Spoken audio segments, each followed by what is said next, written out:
Hello everyone and welcome to Reviews with Ryan, and today on the channel I'm going to be talking about the brand new mystery sci-fi film called Nope. This film was directed by Jordan Peele and he's done films like Get Out, Us, and he also helped write the film Candyman. And before I get into my thoughts on this review, if you're new to the channel, hit that subscribe button, give the video a like, comment below your thoughts on this film, and also turn on the notification bell so you never miss any review or any video that I drop, and I post weekly. And now without further ado, let's get into my thoughts on this brand new film.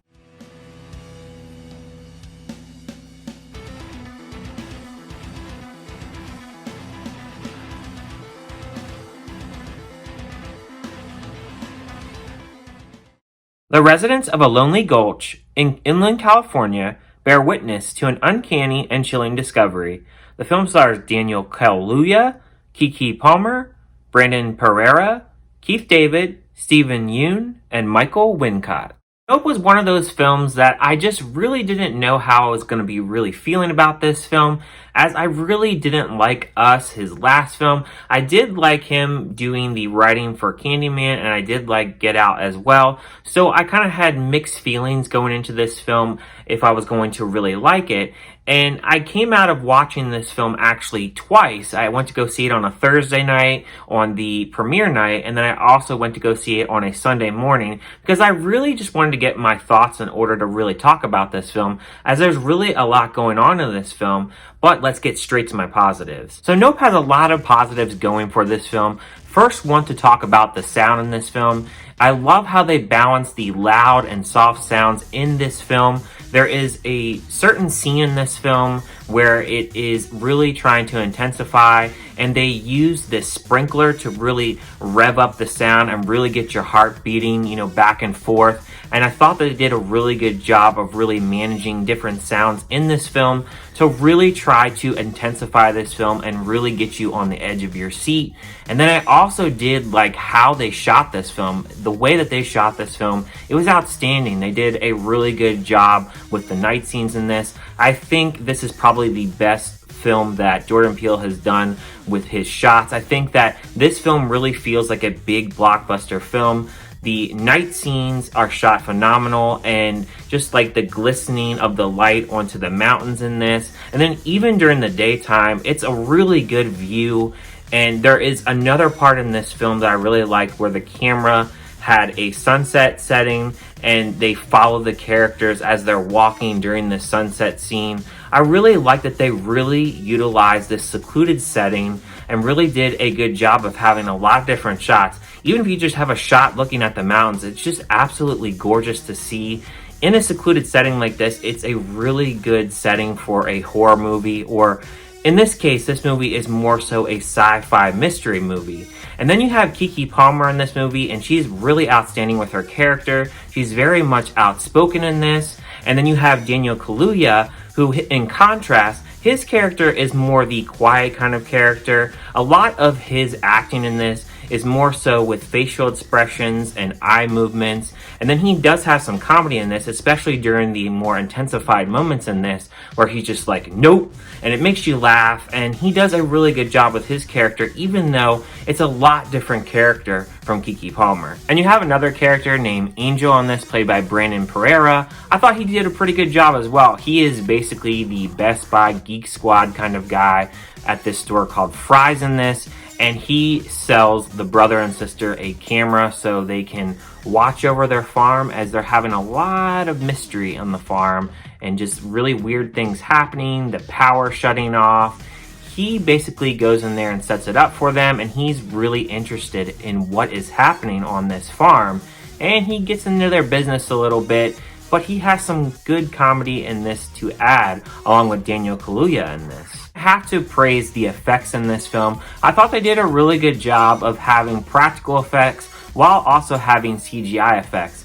And to me, actually saying those things, this film, it takes place on this farm, and this brother and sister, played by Keke Palmer and Daniel Kaluuya, they're struggling because they use their horses in movies, and people are more so using CGI rather than practical effects. So in order to survive, they're selling these horses to to this guy that is running an amusement park for this show that he wants to create, and he wants to create what they say as a spectacle. He is a former child actor, kind of stuck in the past and wanting to really kind of capitalize on the small fame that he got when he was a child. The character's name is Ricky and is played by Steven Yeun, and I thought he did a really good job with his role as well, even though he really isn't really the whole focus of this film. He really ties into the film, and it really kind of gets the film into, at times it feels like a little bit where it kind of takes away a little bit from the story,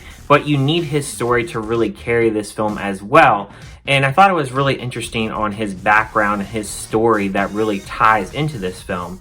And then my last positive that I really want to praise about this film is I really enjoyed the score in this, and that ties into the sound, of course, but the score was very prominent and very dominant in this film. I also liked when they had this score, there was one scene that really stood out to me that really had this horror element to it.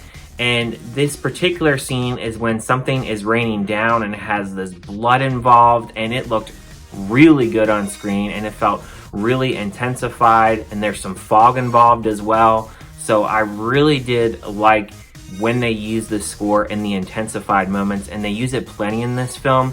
And even though that this film doesn't always have something going on all the time because it is a slower burn film, when those moments do occur, the score really is done really well. However, Nope is not a perfect film. It is a slower burn kind of film, and it does feel at points in this film where it really seems like it's going to burst open and you're going to get everything that you want out of this film. It doesn't, and it has times where a lot of stuff is sprinkled in and you really feel like the film is really intensifying and it's really just going to, you know, all hell is going to break loose. It doesn't. It cuts to other scenes and it really wants to play with you a little bit and build a little bit and not just reveal everything at once. And while it's original film, it can feel a little bit left field. It definitely is not going to explain every little thing, so it does remind me of like an A24 film in that sense. And I can see why people would feel very split about this film, because even in the advertisement, it seems like it really wants to kind of get more so a horror kind of vibe with a little bit of mix of sci-fi. And I really want to caution people, if you're going to see this film and you think that you're going to get a big horror spectacle film here, you're not going to get that. You're going to get a little bit of aspects of horror and you're going to get a little bit of sci-fi, but you're not going to get everything explained to you in this film. The film leaves you with a lot of questions and things that are not always answered. And that really gets to my point about the ending of this film. I personally did not like the ending of this film. I saw this film twice, like I said, and the first time that I saw the ending of this film, I actually laughed out loud in the theater. And there were about 10 people in the theater, so I was the only one, so I was very loud laughing about this ending, because I don't know, I just felt like the ending could have been a lot different and there could have been a little bit more time spent on that third act there, but it feels like the script there towards the ending, it feels a little bit lazy to me. Overall though, for this movie for me, I felt that it has a lot of redeeming qualities about it. The sound is good, the score is good, it looks shot good, the acting is pretty good as well. So overall it has a lot of things to really like about the film. It's just more so the writing towards the end of the film, and there are some scratch your head moments in this film, and I think that those kind of moments really take it away from having a really perfect score for me. That's why I'm gonna give a score of this film a 3.5 out of 5. I think on a second watch, I like this film a lot more than I initially liked it on the first time, because the first time I was just kind of in between of what score I was gonna give this film. I think I really needed that second watch to really get my thoughts in order, and I'm glad that I did.